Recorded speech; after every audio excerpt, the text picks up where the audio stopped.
J'ai vu ma mère enterrer ses rêves sous les regards moqueurs de la ville. Et j'ai juré que la nouvelle chienne de mon père paierait pour chaque larme versée. Ce jour-là, quand elle a franchi le seuil de notre appartement parisien avec ses talons claquants comme des coups de fouet, j'ai su que le sang coulerait pas le mien, mais le sien.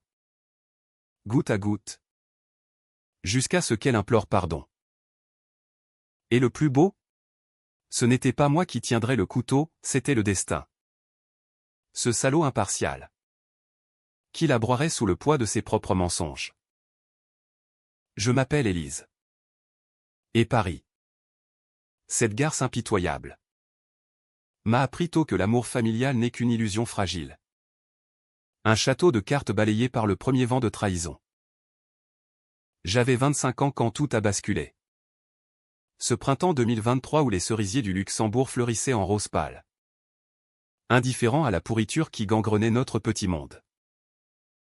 Mon père, Henri, un architecte quinquagénaire aux tempes grisonnantes et au sourire encore charmeur, avait décidé de refaire sa vie. Refaire sa vie. Comme si la nôtre n'avait été qu'un brouillon raté. Ma mère, Claire, enseignante de littérature au lycée Henri IV, avait passé 30 ans à polir les aspérités de notre foyer. À transformer nos disputes en dialogue shakespearien. À feindre l'indifférence quand les absences d'Henri s'allongeaient comme des ombres au crépuscule. Et moi? J'étais la fille invisible? Celle qui rentrait des beaux-arts avec les mains tachées de peinture et le cœur lesté de silence. Ce fut un mardi pluvieux de mai. La Seine gonflée charriait des secrets sales le long des quais. Et notre appartement du Marais. Avec ses moulures anciennes et ses parquets qui craquaient comme des os. Respirait encore l'odeur du café que Claire préparait chaque matin pour un fantôme. Henri rentra tard. Comme toujours. Mais cette fois, il n'était pas seul. À son bras pendait Sophie. Sa collègue, une avocate aux 40 ans triomphant. Aux lèvres peintes en rouge sang et aux yeux qui fouillaient comme des lames. Elle portait une robe crayon noire qui moulait ses courbes comme une seconde peau. Et son parfum. Un musc entêtant. Empoisonna l'air avant même qu'elle n'ouvre la bouche. Claire? Ma chérie. Je te présente Sophie. Elle va s'installer avec nous un temps. Les mots d'Henri tombèrent comme une sentence. Lourd. Sans appel. Claire, qui triait des copies d'élèves à la table de la cuisine, leva les yeux lentement. Ses lunettes glissant sur le bout de son nez. Pas de cri. Pas de scène. Juste un hochement de tête. Comme si on lui annonçait la météo. Bienvenue, Sophie. Le thé est chaud? Si vous voulez. Moi. Figé dans l'encadrement de la porte. Je sentis la bile monter. Bienvenue? Comme si c'était une voisine de palier venue emprunter du sucre. Sophie s'assit avec l'aisance d'une conquérante. Croisa les jambes et balaya la pièce du regard. Charmant? Cet appartement. Un peu. Vieillot? Non. Henri m'a promis qu'on moderniserait tout ça. Moderniser. Le mot claqua comme un fouet. Claire pâlit. Mais sourit ce sourire de pierre qu'elle réservait aux pires tempêtes. Ce soir-là. Pendant que Henri et Sophie riaient dans le salon. Évoquant des dîners aux chandelles dans des bistrots de Montmartre. Je vis ma mère se retirer dans sa chambre. Une silhouette voûtée qui n'était plus la femme altière qui m'avait appris à lire Baudelaire à 8 ans. Les jours suivants furent un lent empoisonnement. Sophie ne perdit pas de temps pour tisser sa toile. D'abord, les petites intrusions, elle réorganisa la cuisine. Jetant les bocaux de confiture maison de Claire au motif qu'ils prenaient trop de place. Puis, les assauts plus directs. Claire? Chérie. Tu devrais peut-être consulter un thérapeute. 7. Mélancolie. Ce n'est pas bon pour Henri. Prononcé d'une voix mielleuse. Devant un café dominical où Henri hochait la tête comme un pantin. Ma mère? Qui avait traversé la mort de sa propre mère sans une larme? Se mit à douter. Suis-je vraiment si déprimée, me murmura-t-elle un soir? Les yeux rougis par l'insomnie. Je bouillonnais en silence. Sophie n'était pas une rivale ordinaire, c'était une prédatrice. Une de ces femmes qui gravissent les échelons en piétinant les autres. Avec un CV impeccable Harvard. Cabinet d'avocat à la défense et un passé qu'elle taisait comme un cadavre dans un placard. J'appris vite. En fouillant son téléphone oublié sur la table basse. Qu'elle avait déjà sauvé 2 maris d'avant. Les arrachant à des épouses toxiques pour mieux les vider de leur substance. Contrôler. Manipuler. Puis passer au suivant. Mais avec Claire. C'était personnel. Sophie voulait non seulement Henri. Mais l'héritage émotionnel, effacer ma mère comme on rature une ligne dans un contrat. 1 mois après son arrivée. La première fissure apparut. Sophie, sentant la résistance de Claire, passa à l'offensive. Lors d'un dîner familial forcé aux pâtes al dente et vin rouge de Bordeaux. Elle lâcha, Claire. Henri m'a raconté tes problèmes d'argent. Peut-être que je pourrais t'aider? J'ai des contacts chez les banquiers. Mensonge pur. Claire n'avait pas de dette, c'était Henri qui avait dilapidé nos économies en cadeaux pour sa maîtresse. Ma mère serait dit. Fourchette en l'air. Je n'ai pas besoin d'aide. Sophie. Merci. Le silence qui suivit fut électrique. Brisé seulement par le tic-tac de l'horloge du salon. Cette nuit-là. Seul dans mon atelier improvisé à un coin de la mezzanine encombré de toiles inachevées. Je traçais les premiers contours de ma vengeance. Pas une explosion brute, non. Quelque chose de plus raffiné. Comme un tableau de Vermeer où chaque ombre raconte une histoire. J'observais Sophie, ses routines matinales au yoga sur le balcon. Ses appels professionnels où elle minaudait pour obtenir des faveurs. Ses soirées où elle exhibait Henri comme un trophée. Elle était prévisible. Cette femme qui croyait dominer le monde par la parole. Et c'est là que le karma.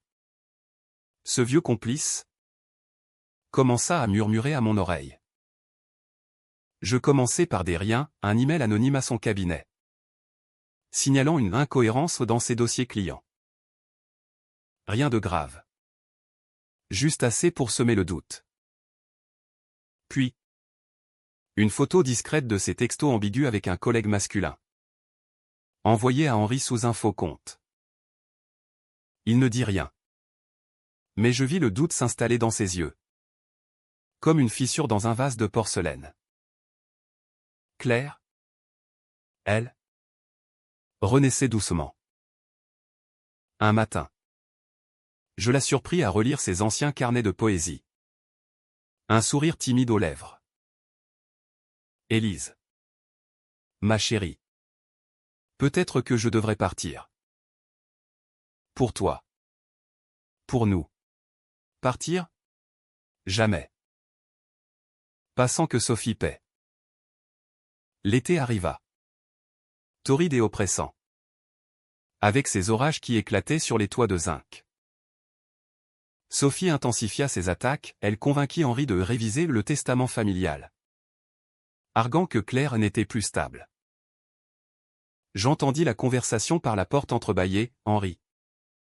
Pense à Élise. Elle mérite mieux qu'une mère brisée. Brisée. Le mot me transperça comme une lame. Ce soir-là. Je sortis dans les rues du Marais. L'air chargé d'odeurs de pin frais et de jasmin. Et je jurai sur la scène que le karma frapperait fort. Très fort. Les mois suivants furent une danse macabre. Un tango psychologique où chaque pas de Sophie était un pas de plus vers son propre précipice. Paris. Avec ses boulevards haussmanniens bordés de cafés bondés et ses nuits où les lumières des bateaux-mouches dansaient sur l'eau comme des lucioles ivres, devint le théâtre de notre guerre silencieuse. J'avais toujours aimé cette ville pour sa dualité, glamour en surface, pourriture en sous-sol. Comme nous. Sophie croyait contrôler le scénario. Mais j'étais la scénariste cachée. Celle qui glissait les répliques empoisonnées dans les marges. Un après-midi doux, suffocant sous une canicule qui faisait fondre l'asphalte des Champs-Élysées, Sophie organisa une soirée de réconciliation. Invitée triée sur le volet, ses amies avocates, aux tailleurs impeccables et aux rires stridents, et quelques collègues d'Henri. Des hommes bedonnants qui la dévoraient des yeux. Claire fut sommée d'assister. Pour le bien de la famille. Elle arriva en robe fleurie des années 80. Un vestige de son voyage de noces en Provence. Ses cheveux grisonnants noués en chignon lâche. Sophie. En fourreau vermillon qui hurlait de « Regardez-moi ». La toisa avec pitié feinte. Claire. Tu es adorable. Comme une relique du passé. Le dîner se déroula dans notre salon réaménagé, adieu les photos de famille jaunies. Bonjour les abstractions minimalistes que Sophie avait achetées chez un galeriste branché de Belleville. Les convives picoraient des amuse-bouches au foie gras, arrosés de champagne millésimé. Tandis que Sophie tenait court. Henri et moi. On envisage un voyage à Saint-Tropez. Claire. Tu devrais venir. Ça te changerait les idées. Le ton était condescendant. Comme si on offrait un os à un chien errant. Ma mère but une gorgée de vin. Ses yeux vers mes yeux pétillants d'une lueur nouvelle. Saint-Tropez? J'y ai passé ma lune de miel. Mais je préfère les souvenirs au remake. Un silence plana. Rompu par un éclat de rire forcé de Sophie. Mais j'avais vu le tremblement de sa main sur le verre. Plus tard. Alors que les invités titubaient vers le métro. Je surpris Sophie dans la cuisine. En train de fouiller les tiroirs de Claire. Des lettres anciennes. Des factures anodines. Que espérait-elle trouver? Une preuve de folie. Un scandale à brandir? Je tout sautai dans l'ombre. Elle sursauta. Son masque de sérénité craquelant. Élise. Tu m'as fait peur. Je rangeais juste. Son sourire revint. Mais forcé. Comme un muscle endolori. C'est là que je passais à l'étape suivante. J'avais passé des nuits à creuser son passé. Non pas avec des hacks dignes d'un film d'espionnage, je n'étais pas une pro. Mais avec la patience d'une artiste qui compose un portrait couche par couche. Un ancien camarade de fac. Contacté via LinkedIn sous un prétexte bidon. M'a pris pour son divorce houleux, accusation d'adultère. Un mari ruiné qui s'était suicidé 6 mois après. Elle l'a saigné à blanc. Sophie. Méthodique. Impitoyable. Le karma. Déjà en marche? Non. Pas encore. Mais j'alimentais le feu, une lettre anonyme à son ex-mari survivant. Avec des extraits de ses emails coquins actuels. Rappelez-vous qui a détruit votre frère. Elle recommence. Henri. De son côté. Sombrait. Ses projets architecturaux. Ses tours de verre qu'il esquissait avec passion dans son bureau encombré de maquettes. Se mirent à stagner. Sophie le poussait à démissionner. À se recentrer sur nous. Code pour abandonne tout pour moi. Il rentrait tard. Les épaules voûtées. Et je l'entendais murmurer dans le noir, qu'est-ce que j'ai fait? Claire? Elle? Fleurissait. Elle reprit ses cours de théâtre amateur au Centre Pompidou, où elle incarnait des héroïnes tragiques avec une ferveur qui me serrait le cœur.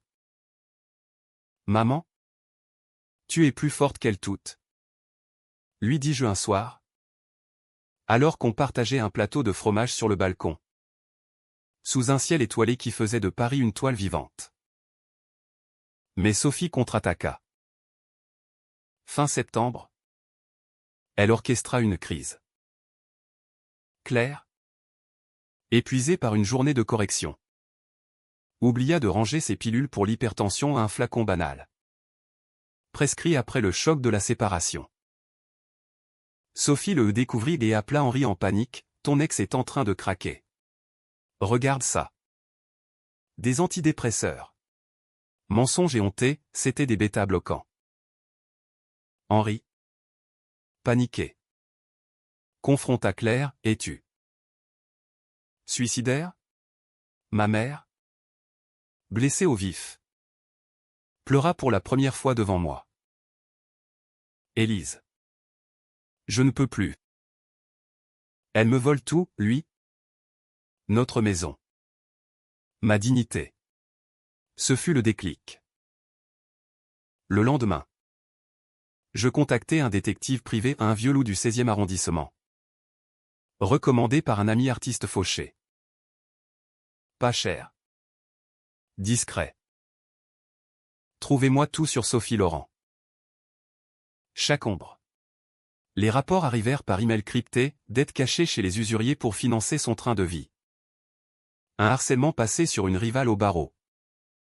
Et surtout, une liaison en cours avec un partenaire du cabinet. Un certain Marc Duval. Photo à l'appui, eux deux. Enlacés dans un hôtel de la rue de Rivoli. Le karma ? Non. Moi. Le catalyseur. Je n'envoyais pas les preuves à Henri tout de suite. D'abord, je les semais subtilement. Une capture d'écran oubliée sur l'ordinateur familial. Un appel anonyme à Marc, Sophie prépare son coup. Attention à ton associé. La paranoïa s'installa. Sophie devint nerveuse. Ses nuits agitées. Ses matins orageux.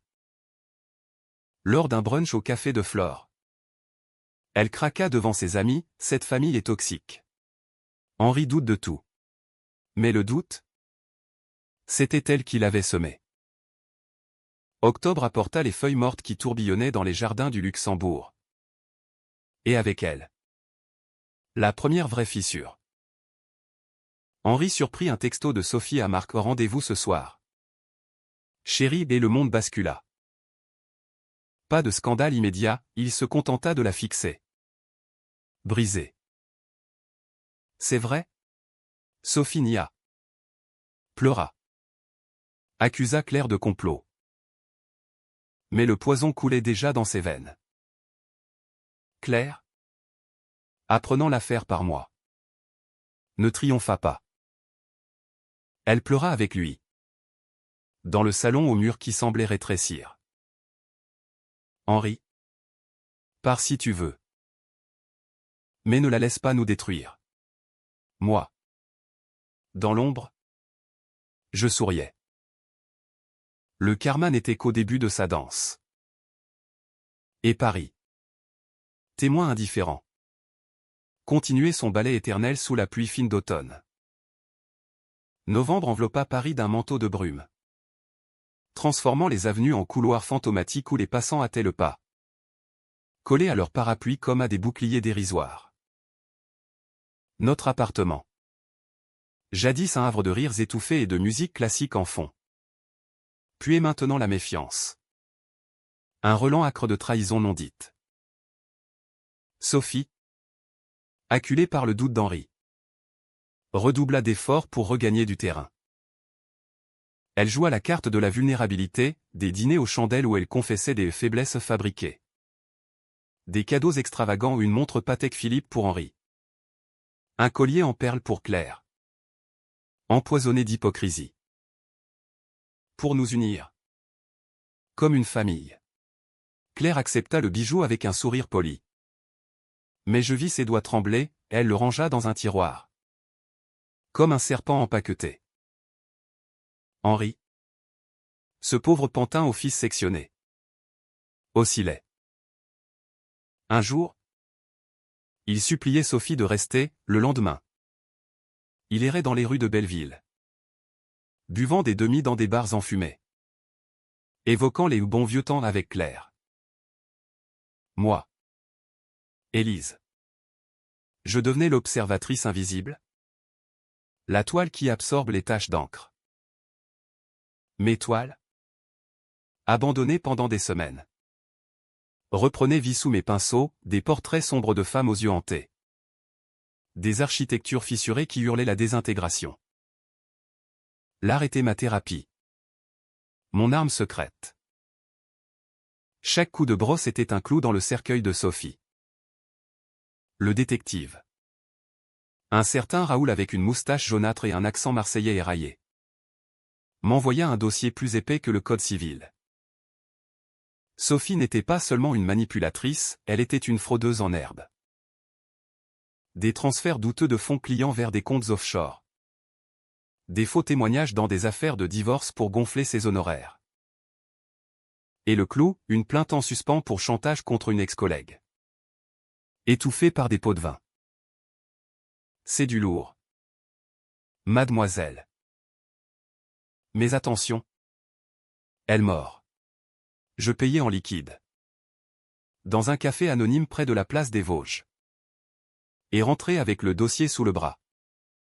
Le cœur battant comme un tambour de carnaval. Je ne le balançais pas d'un coup. Non. La vengeance, comme un bon vin bordelais, se déguste lentement. D'abord, je contactai l'ex-collègue de Sophie. Une femme nommée Isabelle. Brisée par le scandale passé. Je sais ce qu'elle vous a fait. Et je peux l'aider à tomber. Isabelle, professeure de droit à la Sorbonne, accepta un café discret au Procope. Ses yeux, cerclés de cernes, brillaient d'une rage contenue. Elle m'a volé ma carrière. Utilisez-moi. Ensemble. Nous forgeâmes le plan, des emails chaînés. Des preuves cumulées. Un signalement collectif au barreau de Paris. Pendant ce temps. À la maison. La tension montait comme la marée en baille de Somme. Sophie, sentant le vent tourner, s'en prit à moi directement. Un soir, alors que je rentrais d'une expo à la Fondation Louis Vuitton des sculptures tordues qui reflétaient notre chaos. Elle m'attendait dans le couloir. Les bras croisés comme une sentinelle. Élise. On doit parler. Tu empoisonnes tout. Tes regards. Tes silences. Tu veux que ton père soit malheureux. Sa voix était un sifflement. Ses ongles manucurés tapotant son bras comme des griffes. Je la fixais. Calme. Mon sac de toile en bandoulière. Moi? C'est toi qui importe le venin. Sophie. Et il se retourne contre toi. Elle ricana. Mais je vis la peur dans ses pupilles dilatées. Le lendemain. Elle commit l'erreur fatale, elle fouilla ma chambre. Pas de chance, j'avais laissé traîner une esquisse à un croquis d'elle. Nue et vulnérable. Avec des ombres qui la dévoraient. Elle le déchira en 1000 morceaux. Mais pas avant que je ne l'entende sangloter dans la salle de bain. Henri la surprit. Et pour la première fois. Il haussa le ton, qu'est-ce qui te prend? Bon sang? Élise est notre fille. Sophie contre-attaqua avec des larmes crocodiles, elle me déteste. Elle complote avec Claire pour nous séparer. Claire? Témoin muet de la scène depuis la cuisine. Intervint enfin. Pas avec des cris. Mais avec une précision chirurgicale. Sophie? Si tu veux la paix. Pars. Tu n'es pas chez toi ici. Les mots étaient simples. Mais ils portaient le poids de 30 ans de loyauté bafouée. Sophie blêmit. Balbutia une excuse et s'enfuit dans la chambre d'amis. Cette nuit-là, Henri et Claire parlèrent pour la première fois depuis des mois.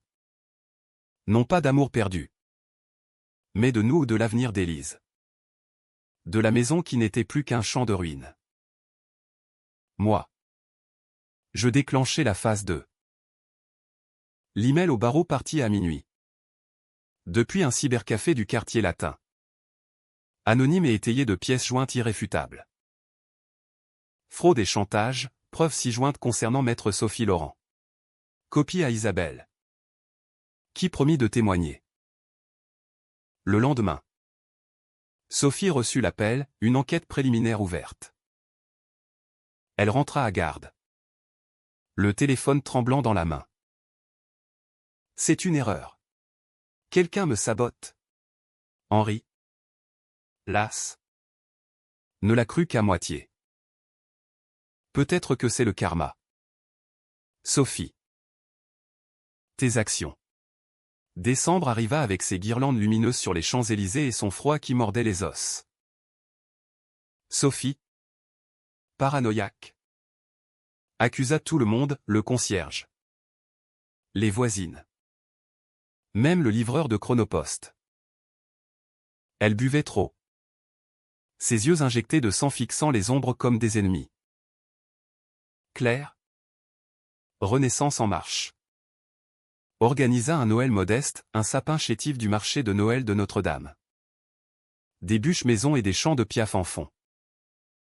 Henri hésita. Puis se joignit à nous. Laissant Sophie seule dans sa chambre. J'ai besoin de temps. Murmura-t-il. Le karma frappa son premier grand coup le 24 décembre. Une descente discrète du barreau, perquisition de son ordinateur portable. Saisie de documents. Sophie hurla. Accusa un complot familial. Mais les preuves étaient là. Irréfutables, des mails incriminants. Des virements tracés jusqu'aux îles Caïmans. Henri. Apprenant les détails par un appel paniqué de son propre avocat. S'effondra sur le canapé. Mon Dieu. Sophie. Qu'as-tu fait? Elle le supplia. À genoux. Maquillage ruisselant comme du sang dilué. C'était pour nous. Pour notre avenir. Claire. Depuis la porte. La regarda sans haine, juste une pitié immense. Celle d'une femme qui avait déjà traversé l'enfer. Par Sophie. Avant que ce ne soit la prison. Et pour la première fois. Je vis Sophie brisée. Non pas la prédatrice. Mais une coquille vide. Hurlant dans le vide du couloir. Paris. Sous la neige rare qui saupoudrait les toits. Semblait nous absoudre. Mais la vengeance n'était pas finie. Loin de là. Janvier 2024 s'ouvrit sur un Paris engourdi par le gel. Où la Seine charriait des glaçons éphémères comme des regrets figés. Et notre appartement. Libéré de l'ombre de Sophie. Respirait enfin. Elle avait plié bagages 2 jours après Noël. Un départ théâtral, valise claquant sur les pavés humides du Marais. Un taxi qui l'emporta vers l'inconnu. Vers un hôtel anonyme près de l'Opéra Garnier. Henri. Hébété. Avait tenté une dernière étreinte, elle l'avait repoussée. Les yeux fous. C'est vous tous. Vous m'avez tué. Mensonge jusqu'au bout. Claire n'avait rien dit. Juste fermé la porte doucement. Comme on referme un chapitre maudit. Les semaines suivantes furent un deuil bizarre. Un mélange de soulagement et de vide. Henri errait comme un spectre. Consultant des thérapeutes dans des cabinets feutrés du 7e arrondissement. Avouant ses faiblesses, j'ai cherché l'excitation pour fuir la routine. Mais j'ai perdu l'essentiel. Claire, stoïque, reprit son poste avec une énergie nouvelle.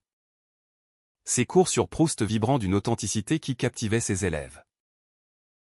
La madeleine n'est pas seulement un goût, c'est un poison lent qui réveille les fantômes. Leur dit-elle un jour. Et je sus qu'elle parlait de nous. Moi, j'exposais pour la première fois mes toiles à la Galerie du Jour. Un petit espace cosy de la rue Quincampoix. Des critiques parlèrent de tensions psychologiques palpables. De portraits qui dissèquent l'âme. Vendre une pièce à un Henri fragmenté en éclats de verre me rapporta assez pour un loyer indépendant. Mais la vengeance n'était pas apaisée. Sophie rôdait encore. Un fantôme numérique, des messages suppliants à Henri, « Je t'aime. Reviens ». Des rumeurs au cabinet où l'enquête du barreau s'éternisait. La laissant en sursis précaire. Raoul, mon détective marseillais, m'appela un soir pluvieux. Alors que je peignais sous la lampe de mon nouvel atelier un loft exigu près de Bastille. Imprégné d'odeurs de térébenthine et de liberté. Elle craque. La garce. Ivresse au volant la semaine dernière. Amant des stages de récup. Et son amant. Marc. Il l'a largué après l'épreuve. Elle squatte un studio pourri à Pigalle. Endettée jusqu'au cou. Je ris. Un rire amer qui résonna dans la pièce vide. Le karma dansait. Mais j'étais la chorégraphe. Février apporta les premières floraisons timides dans les Tuileries. Et avec elle, le contre-coup. Sophie, acculée, tenta une contre-attaque désespérée.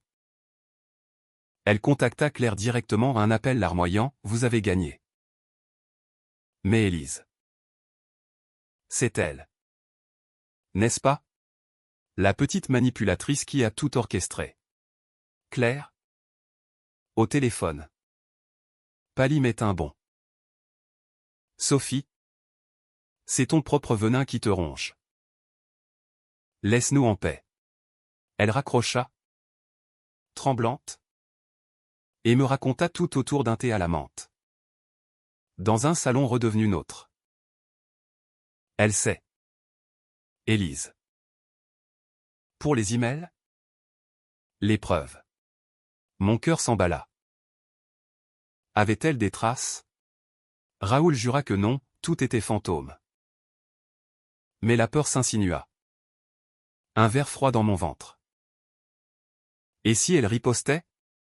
Sophie n'était pas du genre à sombrer sans entraver les autres. Bientôt.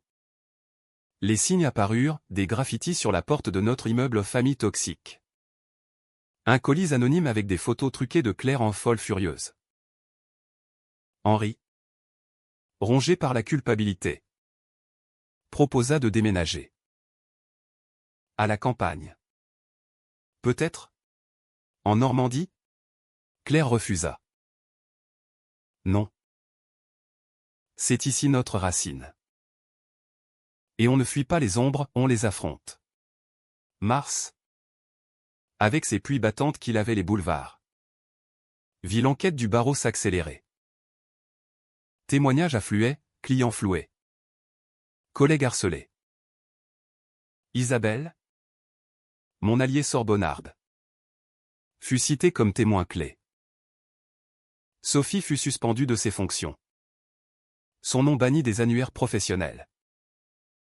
Je l'imaginais, seul dans son studio de Pigalle, entouré de néons criards et de murmures de prostituées, sirotant du vin bon marché en maudissant le sort. Le karma? Il l'a déshabillée couche par couche, révélant la chair flasque sous le vernis. Pourtant, elle frappa. Un soir de mi-avril. Alors que Paris s'éveillait à la douceur printanière aux terrasses bondées du boulevard Saint-Germain. Odeur de croissant chaud. Je reçus un email. De son adresse professionnelle. Encore active. Pièce jointe, des captures d'écran de mes recherches en ligne sur elle. Des logs de mon IP via le cybercafé. Tu crois m'avoir eu? Petite salope? Je sais tout. Rendez-vous demain. 20h. Au Pont des Arts. Où j'envoie tout à la police. Ton père. Ta mère. Ils sauront que leur fille chérie est une criminelle. Mon sang se glaça. Elle bluffait, elle? Raoul confirma, elle avait engagé un hacker bas de gamme. Mais le risque était réel. J'y allais. Le cœur cognant comme un marteau sur l'enclume. Le Pont des Arts. Cadenas d'amours éphémères scintillant sous les réverbères. Bruissait de touristes riant en langues oubliées. Elle était là. Amaigrie. Son manteau chic détonnant avec ses cheveux en bataille. Élise. Tu as du cran. Sa voix était rauque. Cassée par le tabac et les nuits blanches. Je m'approchai. Feignant la bravoure. Qu'est-ce que tu veux? Sophie? L'argent? La pitié? Elle ricana. Un son creux. La vérité. C'est toi qui as tout manigancé. Les emails? Les preuves. Pour venger ta mère pathétique. Je la fixais. Le vent du soir fouettant nos visages. Non. C'est toi qui as commencé. En envahissant notre vie. En essayant de l'effacer. Le karma n'est pas moi, c'est la justice. Elle s'avança. Menaçante. Mais ses yeux trahissaient la terreur. Je peux te ruiner. Un mot? Et tes études aux Beaux-Arts? Oublié. Ton avenir? Brisé. Je sortis mon téléphone. Enregistrement lancé en secret. Essai. Et vois comme ça rebondit sur toi. Elle craqua alors. Un flot de bile, aveu de fraude. De manipulation. De la liaison avec Marc pour couvrir ses dettes. J'ai tout perdu. Henri. Mon boulot. Ma réputation. À cause de vous. Je hochai la tête. Sereine. À cause de toi. Elle s'effondra contre la rambarde. Sanglotant. Tandis que la Seine coulait en bas. Indifférente. Je partis sans un mot. L'enregistrement en poche balle de dernier recours. Mais fleurit en explosion de lilas le long de la Seine. Et Sophie disparut des radars. Rumeur, fuite à Bruxelles. Ou internement volontaire en clinique psy. L'enquête se conclut par une radiation définitive du barreau. Des poursuites pénales en vue. Henri. Libéré. Entama une thérapie de couple avec Claire Opa pour se remettre ensemble. Mais pour guérir les cicatrices. On a merdé. Mais on peut réparer. Me dit-il un dimanche. Au bord du canal Saint-Martin. Pigeon picorant nos restes de sandwich. Claire. Rayonnante. M'emmena à Versailles un week-end. Sous un soleil qui dorait les fontaines. Élise. Tu m'as sauvé. Sans toi. Je l'interrompis, c'est le karma. Maman. Pas moi. Mais au fond. Je savais, j'avais allumé la mèche. L'été approchait. Prometteur. Mais un appel de Raoul. Fin juin, elle est de retour. Et elle prépare un coup tordu. Le karma. Ce farceur n'en avait pas fini. L'été 2024 s'abattit sur Paris comme une amante fiévreuse. Avec ses journées interminables où l'asphalte exhalait une chaleur moite. Et ces nuits où les fontaines de la Concorde chantaient des sérénades aquatiques pour les amants éphémères. Notre vie reprenait un rythme presque normal, Henri replongé dans ses plans d'architecte. Esquissant des habitations éco-responsables pour des banlieues en friche, Claire publiant un essai sur la résilience dans les tragédies grecques. Acclamée dans les cercles littéraires du quartier latin, et moi. Élise. Enchaînant les commandes pour des portraits commandités. Mes couleurs vives contrastant avec les ombres intérieures qui persistaient. Mais Sophie, cette hydrotête régénérante, refit surface comme un cauchemar estival. Raoul m'avertit par un texto crypté, elle a un plan. Rencontre avec un avocat véreux à la défense. Objectif, contre-attaque familiale. Mon estomac se noie. Que avait-elle en tête? Calomnie? Poursuite pour diffamation? J'embauchai Raoul pour la filer. Payant de mes premières ventes d'art un sacrifice amer. Mais nécessaire. Les rapports arrivèrent, Sophie. Logée dans un Airbnb miteux de Clichy. Complotait avec un certain maître Duval, ironie du sort. Le frère de son ex-amant Marc. Accusation de harcèlement moral contre la famille Moreau. Preuves fabriquées, faux témoignages. Enregistrement truqué. Henri apprit la nouvelle lors d'un dîner improvisé au zinc du comptoir. Nos assiettes de steak frites refroidissant sous les regards atterrés. Elle veut nous traîner en justice? Après tout ça? Sa voix chevrota. Et pour la première fois. Je vis en lui non plus le traître. Mais l'homme brisé qu'il avait toujours été, un fils de la bourgeoisie lyonnaise. Élevé à craindre l'échec. Claire posa sa main sur la sienne. Un geste simple qui valait 1000 pardons. On affronte? Henri. Ensemble. Pour Élise. Les préparatifs furent un tourbillon, consultation avec notre avocat. Un jeune loup du palais de justice aux costumes impeccables, sécurisation de nos comptes. Effacement de traces numériques. Moi. Je peignis furieusement. Des toiles où Sophie émergeait d'un marécage de mensonges. Ses traits déformés par la boue du karma. Juillet. Avec ses festivals de jazz le long de la rive gauche. Apporta une trêve illusoire. Nous partîmes en vacances pas en Riviera clinquante, mais en Bretagne. Chez une tante de Claire. Dans une maison de granit battue par les vents de Quiberon. Les vagues crachaient leur écume salée. Et pour un temps. Nous rîmes, jeu de cartes au coin du feu. Balade sur les falaises où le soleil couchant peignait l'océan en or liquide. Mais août ramena l'orage. L'assignation arriva par courrier recommandé, plainte pour harcèlement psychologique et atteinte à la vie privée. Visant Claire et moi principalement. Henri en dommages collatéraux. Sophie alléguait un complot pour la détruire moralement et professionnellement. Pièces jointes, des épreuves grotesques, un faux journal intime découvert chez nous. Des appels anonymes simulés. Le tribunal de grande instance de Paris fixa une audience préliminaire pour septembre. La presse locale s'empara de l'affaire, drame familial au Marais, vengeance ou calomnie. Sophie, enhardie, donna une interview anonyme à un tabloïd People, une belle-mère harcelée par une ex-épouse jalouse et sa fille hystérique. Les mots me brûlèrent comme de l'acide. Hystérique? Moi. Qui avait canalisé ma rage en art? Claire? Touchée au cœur.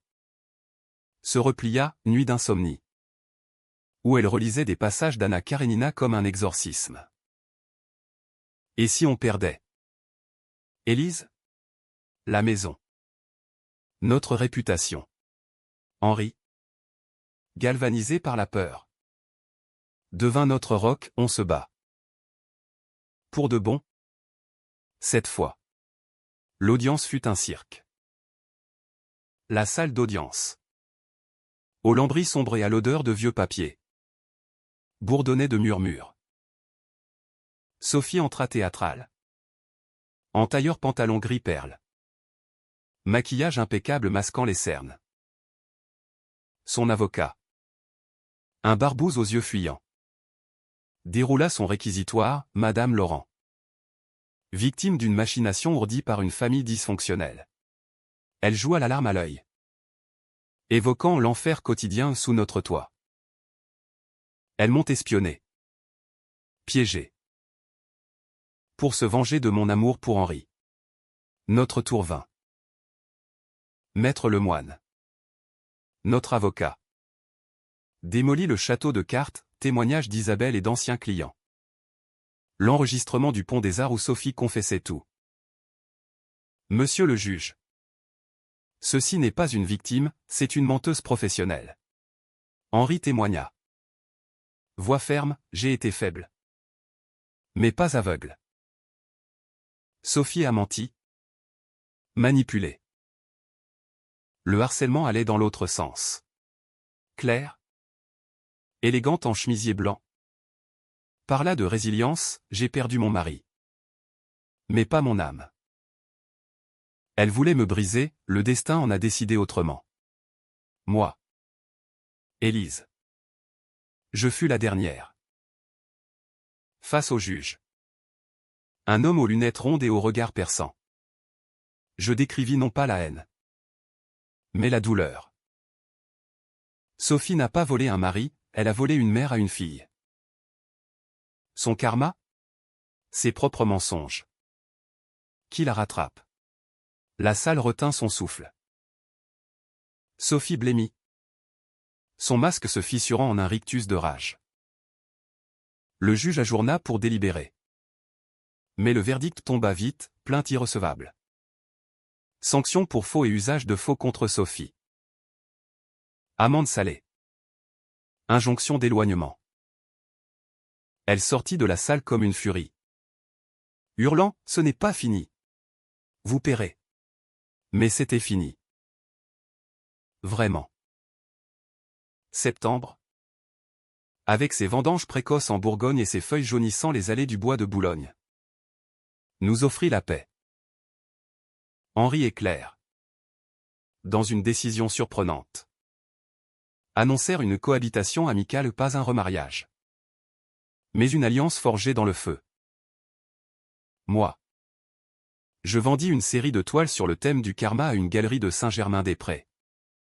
Le buzz aidant. Pourtant, un soir d'octobre, Raoul appela, elle a fui. Vers l'Espagne. Paraît-il. Mais écoute ça, enceinte. De Marc. Avant la rupture. Le karma. Ultime twist. Lui offrait un enfant dans la tourmente. Je raccrochai. Un sourire aux lèvres. Pas de joie méchante, juste la justice poétique. Paris. Sous un ciel d'automne clair. Nous berçait. La vengeance achevée. La vie reprenait ses droits.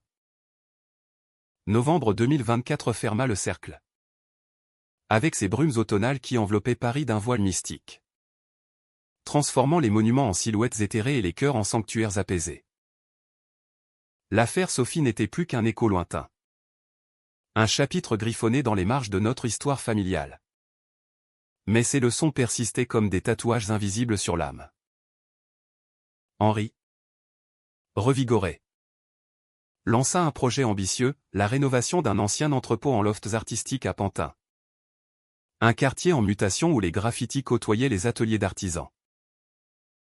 Pour racheter mes fautes, me confia-t-il un matin. Coffre ouvert sur des plans froissés. Café fumant entre nous. Claire, elle, publia son premier roman, un récit semi-autobiographique sur une femme qui défie les tempêtes intérieures. Salué par le monde comme un hymne à la résilience française. Gai et acéré.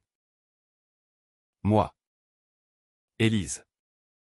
J'ouvris mon propre atelier-galerie dans le 11e. Un espace brut aux murs de briques apparentes où mes toiles dialoguaient avec celles d'autres jeunes artistes. Les vernissages attiraient une foule bigarrée, critiques snob. Bobo en quête d'âme. Et même Henri et Claire. Fiers comme des pans. La nuit de l'inauguration. Sous des guirlandes de lumière tamisées et au son d'un quartet de jazz improvisé. Je levai mon verre, à nous. Aux ombres vaincues. Ils trinquèrent. Yeux humides. Et pour la première fois depuis des lustres. Je sentis la famille non pas comme une chaîne, mais comme un filet de sécurité. Sophie, de son côté, s'était évanouie dans les limbes. Des rumeurs parvenaient par Raoul, que je payais désormais pour des nouvelles anodines antiques. Une habitude. Elle avait accouché en Espagne, dans une clinique discrète de Barcelone, d'un garçon prénommé Lucas. Père inconnu officiellement. Mais Marc avait été aperçu en visite. L'air coupable. Endetté. Radié. Elle survivait de petits boulots aux consultantes freelance en gestion de crise personnelle. Ironie suprême. Un article dans LP la dépeignait comme une avocate déchue, cherchant rédemption en terre catalane. Rédemption? Le karma ne pardonnait pas si facilement, une plainte pour non-paiement d'une dette la rattrapait déjà. Menaçant de la renvoyer en France menottée. Un soir de décembre, alors que la ville se parait de ses illuminations festives, la tour Eiffel scintillant comme un sapin géant. Les vitrines des galeries Lafayette débordant de paillettes. Un paquet arriva à l'atelier. Anonyme. Posté de Perpignan. À l'intérieur, une lettre manuscrite. Encre tremblante. Et un petit cadre photo, un bébé aux yeux bleus. Innocent. Encadré de rubans fanés. La lettre, Élise. J'ai tout perdu. Mais lui, Lucas, est ma lumière. Je sais ce que j'ai fait. Pas d'excuses. Juste. Merci de m'avoir forcé à voir. Si un jour, pour lui, paix, pas de signature, mais l'écriture, anguleuse, était la sienne. Je fixai la photo longtemps. Le cœur serré non par pitié, mais par une compréhension tardive. La vengeance avait été cathartique. Un feu purificateur. Mais elle laissait descendre. Je rangeai le cadre dans un tiroir. Non par rancune, mais par distance. Claire, à qui je montrai la lettre, hocha la tête. Le karma n'est pas cruel? Élise. Il est juste. Elle paie. Mais elle vit. Henri, plus pragmatique, contacta discrètement un avocat espagnol pour suivre l'affaire des dettes, non pour enfoncer, mais pour s'assurer que Lucas ne pâtisse pas.